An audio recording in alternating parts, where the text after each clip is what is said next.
Hi, my name is Daniel Dalmolin, and I'm a financial advisor with Global Financial Consultants here in Singapore. Today's topic, I'm just having a few comments about the recent Australian election.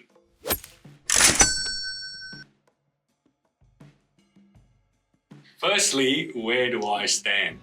Actually, I don't vote for either of the major parties in Australia, so I don't have a dog in the fight. But from a financial advisory perspective, there's a lot of things happening. I think now the dust has settled and we can see that the Labor government has secured a great majority in the lower house, that things will start to change a bit.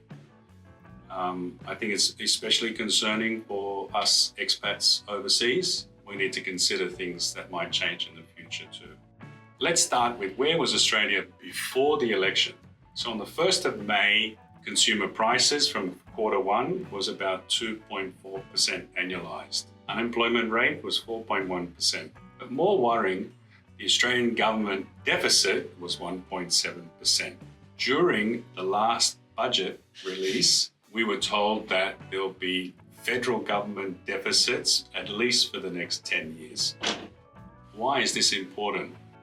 I think it's very important for a few reasons. Number one is Australia's net government debt or federal government debt is running at about $600 billion at the moment. In the last term of Parliament, the government spent $42 billion more than they received in taxes and income. These are called unfunded expenditures. So what's coming up next? In the attached document, I'll leave it below, was a notepad that the Prime Minister put on his desk and had a photograph taken the day of the election. What was his main core promises in this election? Number one, lower taxes for everyone, stronger Medicare, 20% off student debt, free TAFE, and government to cover in some way 5% of the deposits for first home buyers. So what's the important message there? Look, I think there's some great ideas there, especially if you're young, you want to buy a house, you need some help. House prices and apartment prices in the big cities are very expensive, but that all costs money. There's no discussion during the last election campaign as to where they would cut expenditure to cover these costs. So generally, this is going to be more unfunded expenditure. Lower taxes hasn't been detailed. Stronger Medicare and cost to NDIS hasn't been detailed. 20% of student debt, this has been costed. So basically, if they wipe out 20% of all student debt, student tertiary debt, or HECS used to be called, cost the government $16 billion. Free TAFE, who knows how much.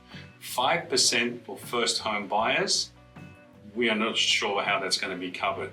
But again, how much is it going to cost? That's important.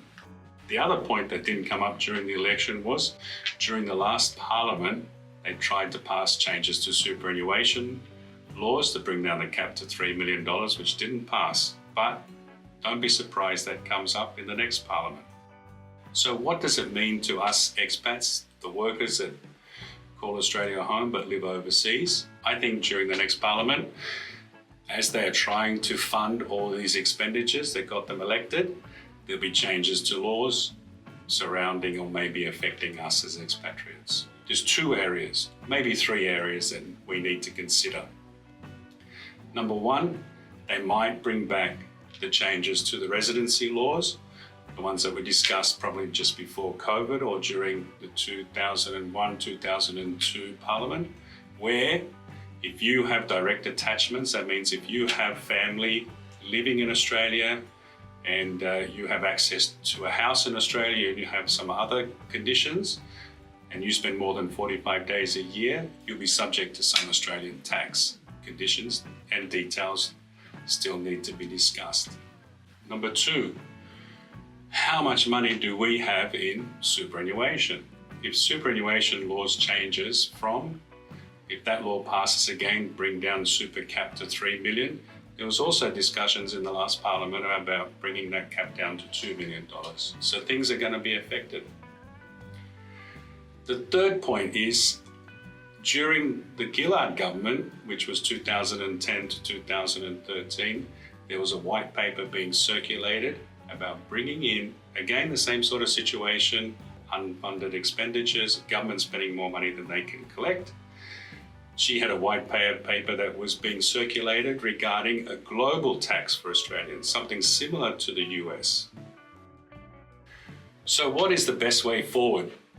We don't know the changes yet, but I would seriously start to consider how are we as Australian expats going to change our long-term savings and investments so that we can shelter some of that money away from being taxed. One might consider to don't put any more further money into superannuation until the laws are clear.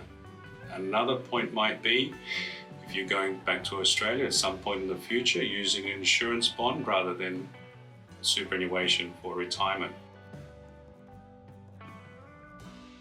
If you'd like to have a chat about anything, I put some attachments to the bottom of this. Click on it, you can have a look. Happy to have a talk. Talk soon. Thank you.